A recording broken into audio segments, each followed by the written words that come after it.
vendredi dernier, Benoît Magimel est devenu la première personne à remporter le César du meilleur acteur pour la deuxième fois d'affilée, pour son rôle dans Pacifiction, Tourment sur les îles. Une cérémonie à laquelle il s'était rendu bras dessus bras dessous avec son épouse Margot Pelletier, renversante dans un décolleté XXL.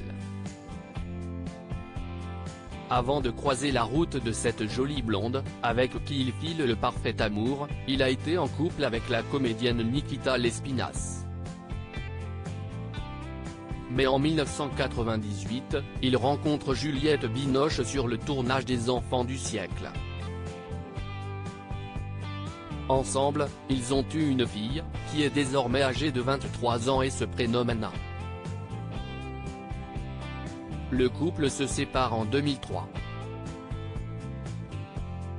Une jeune femme, que le couple a dû éduquer en composant avec leur notoriété. Un sujet sur lequel il s'est exprimé dans les colonnes de Paris Match, dans le dernier numéro du magazine paru ce jeudi 2 mars 2023 dans les kiosques. Il y a 20 ans, les projecteurs étaient surtout braqués sur Juliette Binoche. C'était plus simple pour moi. Il m'est arrivé de refuser un film si elle était engagée au même moment afin que l'un de nous reste auprès de notre fille. J'ai évité les nounous, j'ai essayé d'être dans la normalité. Parce que l'absence ne se remplace pas. D'autant plus que tout le monde vous parle de l'absent. Être un père avant un acteur connu l'absence, un mot auquel l'acteur ne veut définitivement pas être associé lorsque son rôle de père est évoqué, lui qui est également le papa de Ginina, né de sa précédente relation avec l'actrice Nikita Lespinasse. Quand on est absent, on parle de vous en permanence.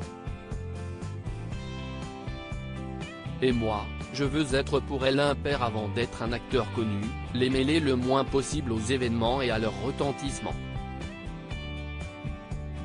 Être un père ou une mère aujourd'hui, si est ce qu'il y a de plus difficile. Mais avant d'être un papa, Benoît Magimel était un enfant, qui lui aussi avait un père. Une personne à qui il a dédié son César cette année, on s'est manqué durant la première partie de ma vie. Mes parents s'étaient séparés, leur relation était conflictuelle, et je passais un week-end sur deux chez lui. À 16 ans, comme on a le choix, j'ai arrêté de le voir. On a renoué et on s'est retrouvés.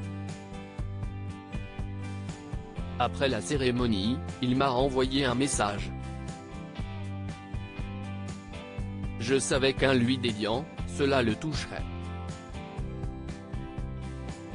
De tendres confessions de la part de l'acteur, lui qui n'a pas l'habitude de s'exprimer sur sa vie privée.